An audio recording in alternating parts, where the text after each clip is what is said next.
പരിശുദ്ധാത്മാവേ എന്നിൽ വന്നു നിറയണമേ. പരിശുദ്ധാത്മാവേ കൃപ ചൊരിയണമേ. പരിശുദ്ധാത്മാവേ ശക്തി പകരണമേ. പരിശുദ്ധാത്മാവേ കൃപ ചൊരിയണമേ. പരിശുദ്ധാത്മാവേ ശക്തി പകരണമേ. പരിശുദ്ധ പരമദിവ്യകാരുണ്യനാഥനായ ഈശോയ്ക്ക് എന്നേരവും ആരാധനയും സ്തുതിയും പുകഴ്ചയും ഉണ്ടായിരിക്കട്ടെ. നിത്യസ്തുതിക്ക് യോഗ്യനായ പരിശുദ്ധ പരമദിവ്യകാരുണ്യനാഥനായ ഈശോയ്ക്ക് എന്നേരവും ആരാധനയും സ്തുതിയും പുകഴ്ചയും ഉണ്ടായിരിക്കട്ടെ. സ്നേഹത്തോടെ ഈ ആൾത്താരയിൽ നമ്മുടെ കൂടെ ആയിരിക്കുന്ന പരിശുദ്ധ പരമദിവ്യകാരുണ്യനാഥനായ ഈശോയ്ക്ക് എന്നേരവും ആരാധനയും സ്തുതിയും പുകഴ്ചയും ഉണ്ടായിരിക്കട്ടെ. ഈശോനാഥ, ഞങ്ങളങ്ങേ ആരാധിക്കുന്നു, ഞങ്ങളങ്ങേ സ്തുതിക്കുന്നു. 3 മണി സമയം മനുഷ്യവംശത്തിൻ്റെ മേൽ നന്മ തിന്മയുടെ മേൽ വിജയം വരിച്ച സമയം, മനുഷ്യവർഗത്തെ മുഴുവനും വീണ്ടെടുത്ത സമയം, നിന്റെ അനന്തമായ സ്നേഹത്താലും കരുണയാലും ഞങ്ങളെ ഓരോരുത്തരെയും നിന്റെ വലിയ ബലിയിൽ, കാൽവരിയിലെ വലിയ ബലിയിൽ വീണ്ടെടുത്ത അത്ഭുത നിമിഷം. ഈശോയെ, ഈ ഒരു സമയം നിന്റെ പീഡാനുഭവങ്ങളെക്കുറിച്ച് ധ്യാനിച്ചുകൊണ്ട് നീ ഞങ്ങളുടെ മേൽ ചൊരിഞ്ഞ വലിയ കരുണയും നിന്റെ സ്നേഹത്തെയും ധ്യാനിച്ചുകൊണ്ട് ഞങ്ങളത് അതിൻ്റെ മുമ്പിലായിരിക്കുന്നു. നിന്റെ കരുണയിൽ ആശ്രയിക്കുന്നവരെ ഒരിക്കലും ഉപേക്ഷിക്കത്തില്ല.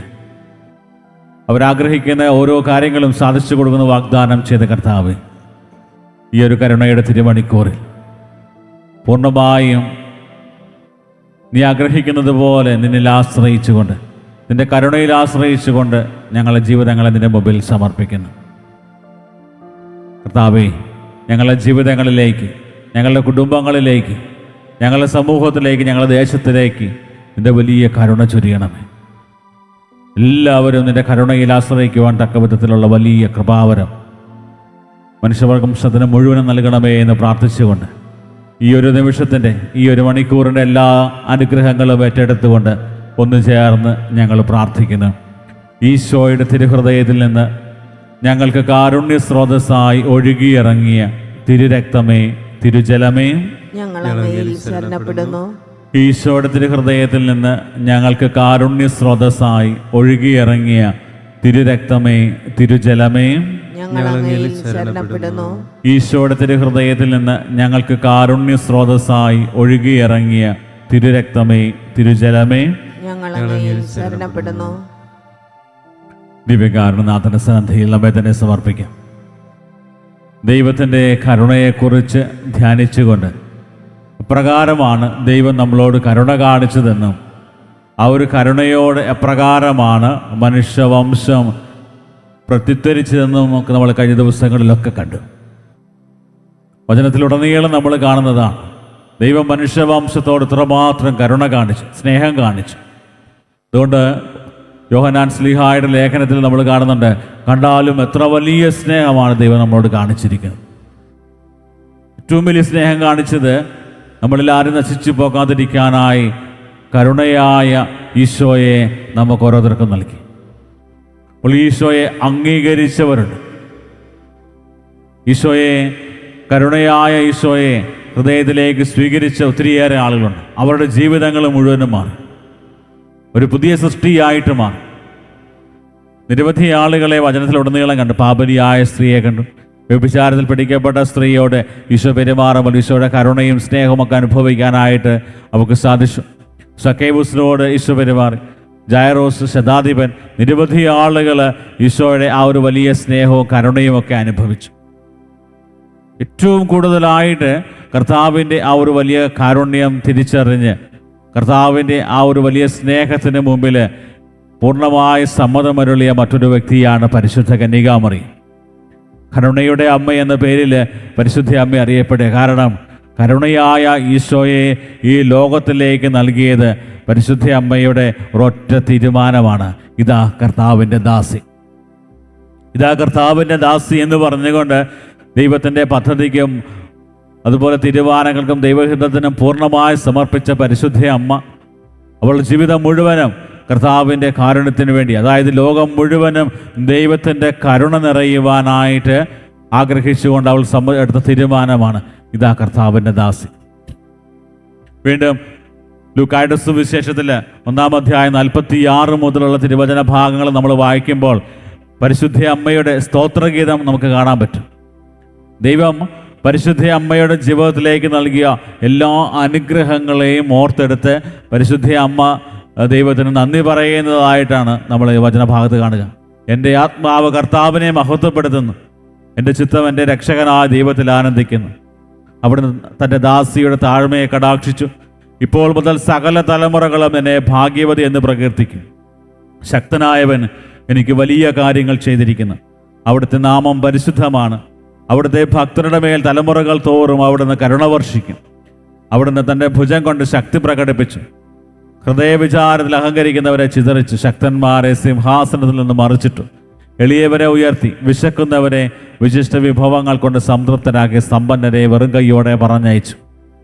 54-ാമത്തെ തിരുവചനം ഇപ്രകാരമാണ് പറയുക: തൻ്റെ കാരുണ്യം അനുസ്മരിച്ചുകൊണ്ട് അവിടുന്ന് തൻ്റെ ദാസനായ ഇസ്രായേലിനെ സഹായിച്ചു. അതായത് ദൈവം എപ്രകാരമാണ് കരുണ കാണിച്ചത്, അതായത് എന്നോടും എൻ്റെ വംശത്തോടും ദൈവം എപ്രകാരമാണ് കരുണ കാണിച്ചത് എന്ന് തിരിച്ചറിഞ്ഞ പരിശുദ്ധ അമ്മ ദൈവത്തെ മഹത്വപ്പെടുത്തിക്കൊണ്ട് പറയുന്ന കാര്യമാണ്, എൻ്റെ ജീവിതത്തിലേക്ക് ദൈവം വലിയ കരുണ കാണിച്ചിരിക്കുന്നു. ദൈവം അത്രമാത്രം വലിയ കാര്യങ്ങൾ, ശക്തനായവൻ എൻ്റെ ജീവിതത്തിൽ വലിയ കാര്യങ്ങൾ ചെയ്തിരിക്കുന്നു. അതുകൊണ്ട് ഞാൻ ദൈവത്തിൻ്റെ ഈ ഒരു കാരുണ്യത്തെ പ്രകീർത്തിക്കും. പരിശുദ്ധ അമ്മയുടെ ജീവിതത്തിലെ ഓരോ സംഭവങ്ങളും എടുത്ത് പരിശോധിച്ച് കഴിഞ്ഞാൽ കാണാൻ പറ്റുന്ന കാര്യമാണ്. അതായത് ദൈവത്തോട്, ദൈവത്തിൻ്റെ ഹൃദയത്തോട് അത്രമാത്രം ചേർന്നിരുന്നവൾ പരിശുദ്ധ അമ്മ. ദൈവത്തിൻ്റെ മനസ്സിലെ വലിയ പദ്ധതി, അതായത് ആരും നശിച്ചു പോകാൻ പാടില്ല എന്നുള്ള ആ ഒരു വലിയ ആഗ്രഹം പൂർത്തിയാക്കാൻ മനുഷ്യന് സാധിക്കാത്ത ഒരവസരത്തിൽ അവൻ്റെ കഴിവുകൾ കൊണ്ട് അവന് സ്വന്തമായിട്ട് രക്ഷ പ്രാപിക്കാൻ പറ്റത്തില്ല എന്ന് തിരിച്ചറിഞ്ഞ ദൈവം അവരുടെ രക്ഷയ്ക്കായി തൻ്റെ പ്രിയപുത്രനായ ഈശോയെ ഭൂമിയിലേക്ക് അയക്കിയ മനുഷ്യനായിട്ട്. ആ ഒരു വലിയ സ്നേഹം മനസ്സിലാക്കി ആ ഈശോയുടെ ഈ ഒരു ജീവിതത്തിൽ വളർത്തി വലുതാക്കി. അതുപോലെ തന്നെ ഈശോയുടെ കൂടെ നടക്കുന്ന പരിശുദ്ധ അമ്മയെ കാണാൻ പറ്റും. പരിശുദ്ധ അമ്മയുടെ ജീവിതത്തിൽ ഉടനീളം നമ്മൾ കാണുന്നത് എത്രമാത്രം സഹനങ്ങളിലൂടെയൊക്കെ കടന്നുപോയ ഒരു വ്യക്തിയാണ്. സാധാരണ ജീവിതങ്ങൾ നേരിട്ടുകൊണ്ടിരിക്കുന്ന നിരവധിയായിട്ടുള്ള ബുദ്ധിമുട്ടുകളും പ്രയാസങ്ങളും, സ്വന്തം കുഞ്ഞിന് ജനിക്കുവാനായിട്ട് ഒരു സ്ഥലം പോലും കിട്ടാതിരുന്ന അവസ്ഥ. ജനിച്ച ഉടനെ ഈജിപ്തിലേക്ക് കുഞ്ഞിനെയും എടുത്തുകൊണ്ട് പലായനം ചെയ്യുകയാണ്.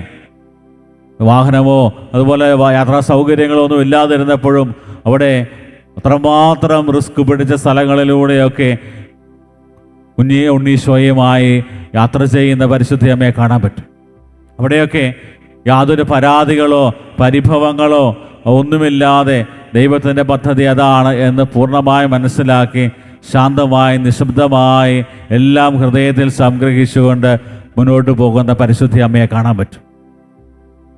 ദൈവത്തിൻ്റെ ആ ഒരു വലിയ കരുണ അത് പൂർണ്ണമായ പരിശുദ്ധ അമ്മ മനസ്സിലാക്കി. പരിശുദ്ധ അമ്മയ്ക്ക് മനസ്സിലായ കാര്യമാണ്, ഇവൻ സാധാരണക്കാരനല്ല, ദൈവത്തിൻ്റെ പുത്രനാണ്. അതിങ്ങനെ ഇത്രമാത്രം വേദനകളും പ്രതിസന്ധികളും ഒക്കെ സഹിക്കുന്നുണ്ടെങ്കിൽ അത് പിതാവായ ദൈവത്തിൻ്റെ വലിയ ഹിതമാണ്. എന്തിനു വേണ്ടിയാണ് ഇത്രമാത്രം പീഡകൾ സഹിക്കുന്ന ഈശോയെ കണ്ടു കഴിഞ്ഞപ്പോൾ പരിശുദ്ധ അമ്മ ചിന്തിച്ചത്, ഇതിനേക്കാൾ വലിയ കാര്യമാണ് പിതാവായ ദൈവം മനസ്സിൽ കണ്ടിരിക്കുന്നത്. അത് വേറെ ഒന്നുമല്ല, താൻ സൃഷ്ടിച്ച മനുഷ്യവംശം ഒരിക്കലും നശിച്ചു പോകാൻ പാടില്ല.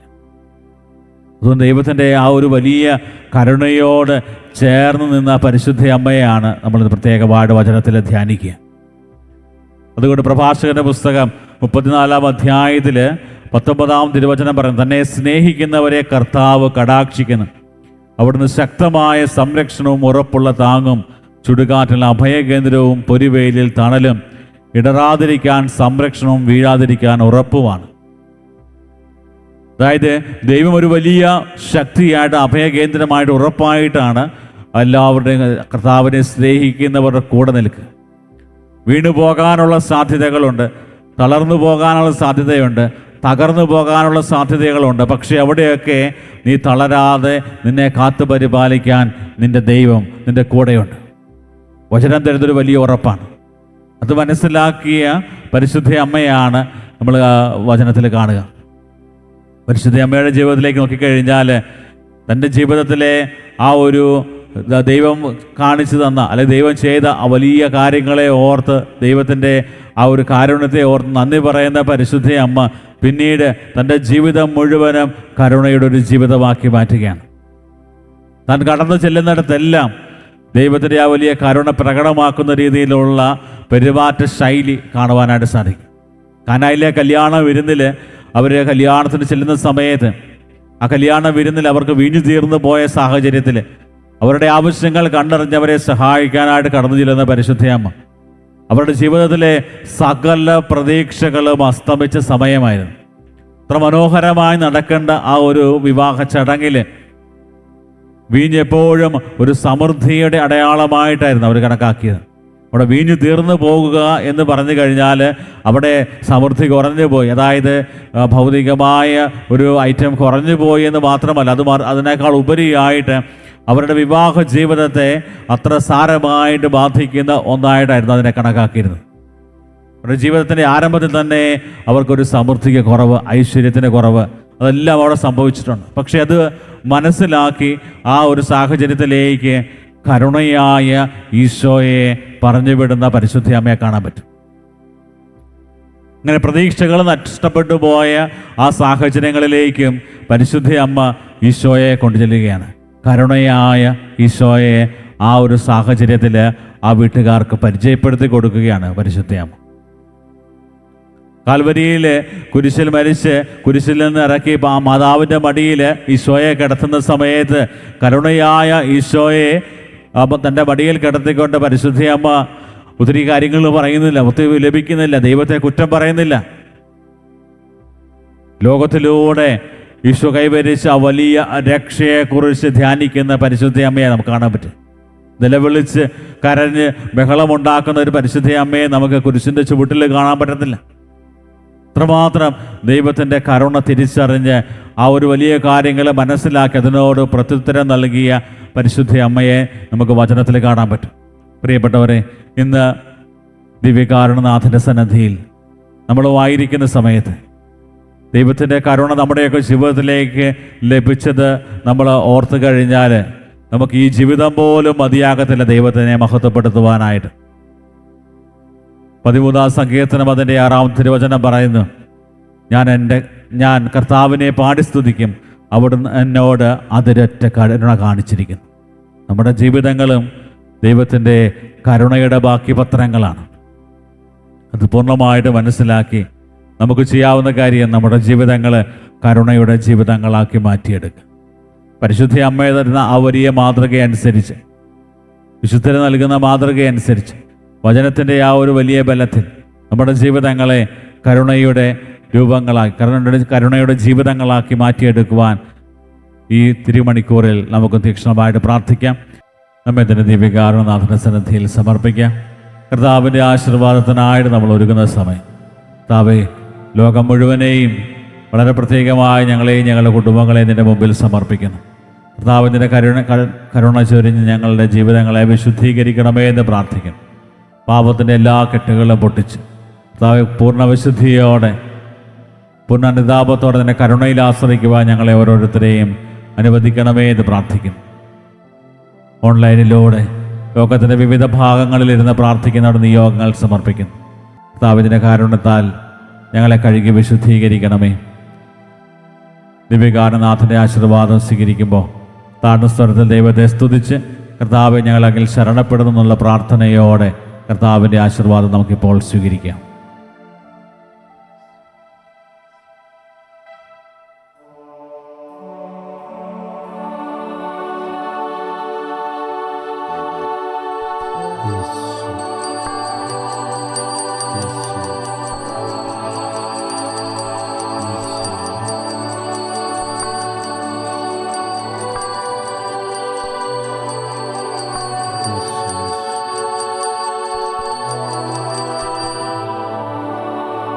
പരിശുദ്ധ പരമമാ ദിവ്യകാരുണ്യമേ, എന്നുമെന്നും അങ്ങേക്കാരാധന. പരിശുദ്ധ പരമമാ ദിവ്യകാരുണ്യമേ, എന്നുമെന്നും അങ്ങേക്കാരാധന. പരിശുദ്ധ പരമമാ ദിവ്യകാരുണ്യമേ, എന്നുമെന്നും അങ്ങേക്കാരാധന.